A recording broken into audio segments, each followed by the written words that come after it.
5 years later, there is a spirit here that didn't exist before Katrina.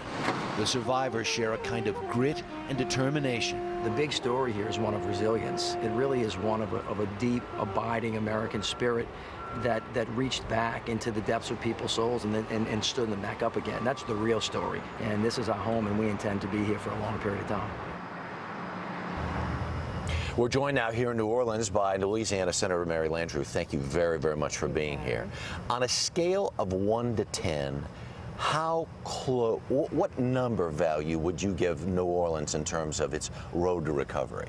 We're about a 6. We're excited, and we've got a ways to go, but there's some extraordinary things going on here. We want to thank everyone for helping us.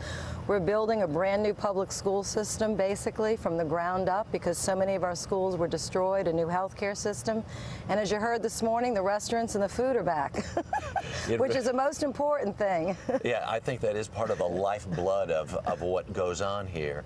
What do you think was the hardest thing for people here over the last 5 years?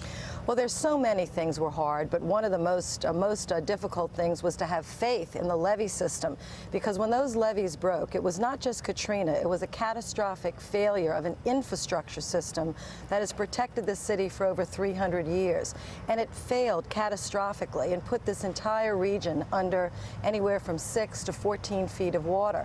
You know, the Gulf Coast was a surge, but here was just a massive flood. So people lost faith that the levees would hold. So we had to invest $14 billion, and I have to give credit to the Corps of Engineers. Once they got the money, we let them go. They built it, you know, ahead of time and under schedule. So that's been terrific. They say they'll sustain a 100-year storm. We have a long way to go, Harry, because 100 years isn't going to do. The Netherlands protects themselves for a storm every 10,000 years, okay? We're struggling in America to protect our people from storms and surges once every 100.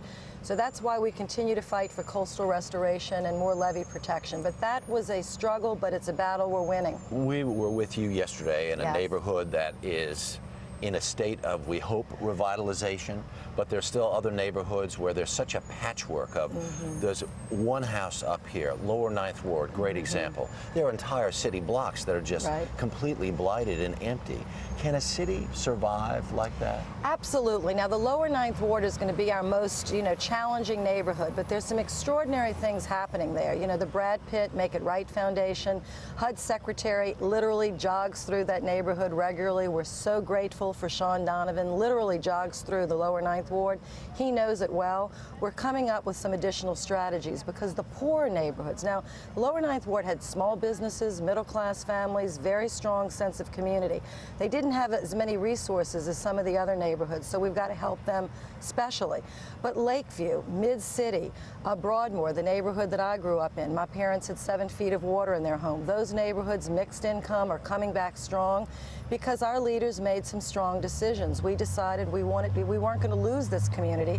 We were going to fight for every neighborhood, and that's what we're going to do. So that's why I say with a new mayor, we're going to get it done. I think you know that guy. Yeah, I do. I know a little bit about him. Your brother. All right. Senator, thank you so much. Thank you. Really do appreciate it. Thank you.